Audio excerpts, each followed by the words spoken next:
Mala ran all the way back home from school. As she entered the house, her mother hugged her, and her grandmother kissed her. "Look at this medal that I have got. Principal ma'am gave it to me in the morning assembly and all the children clapped for me." Her mother smiled. "That is amazing. You have told us that you would get it today. What did your principal say in the assembly?" Mala's eyes shone with excitement. "Well, she said that this medal is for being a brave girl. I fought with 2 men all alone and got back Nidhi madam's purse from them. She told the whole story to the children that when 2 men hit Nidhi ma'am, she fainted and they snatched her purse and tried to escape on their motorcycle. Principal ma'am told everyone that I threw my school bag at the men and they fell from their bike. I immediately shouted for help and many people gathered there. The 2 men were finally caught. All the teachers and students clapped for me. Principal ma'am also said that I am like Rani Lakshmibai." Grandmother laughed and said, "Oh, my brave Mala is called Rani Lakshmibai now." "Yes, Grandma, I read about her last year, but do tell me more about Rani Lakshmibai." Grandma said, "Sure, child." Mala added, "When the incident happened, I was very afraid for a moment. The men could have harmed me, but I overcame fear and acted bravely." They sat down comfortably on the sofa. Mala's mother got busy in the kitchen.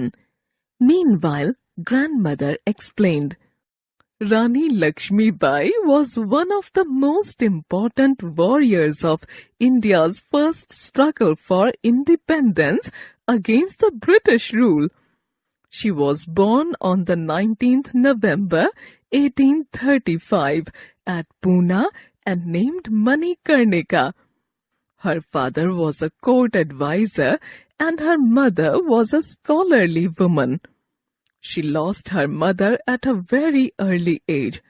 Her father encouraged her to learn to ride elephants, horses, and to use weapons.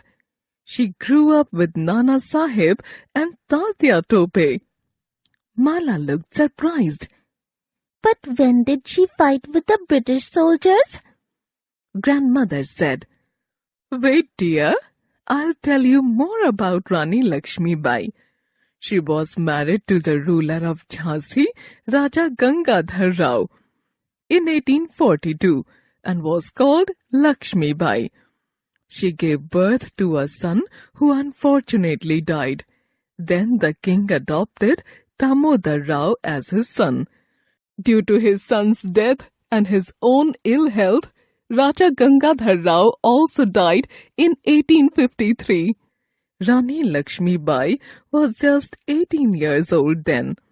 She acted courageously and took up her responsibility. The British did not accept Damodar Rao as the legal heir and wanted to take over Jhansi. They ordered Rani Lakshmibai to leave Jhansi and granted her an annual pension. But she refused to give up Jhansi. Nana Sahib, Tatya Tope, and many others joined her to fight the British. Many women also supported her. They were given military training to fight the enemy. Grandmother smiled. "Yes, just like you fought the 2 men empty-handed when the British attacked Jhansi, Rani Lakshmibai fought them bravely. Her army fought for about 2 weeks. But she had to escape on her horse, Badal, with her son Damodar Rao securely tied to her back. She went to Kalpi and finally to Gwalior. She sacrificed her life for the freedom of Jhansi." "What a brave woman," Mala said. "Grandma, you are right. All women should be brave like her." Mala's mother called out, "Mala, have your lunch now. It's ready." Mala hugged her grandmother and said, Thanks for the story. You are the best grandma in the world. Grandmother smiled. I'm so proud of you, Mala.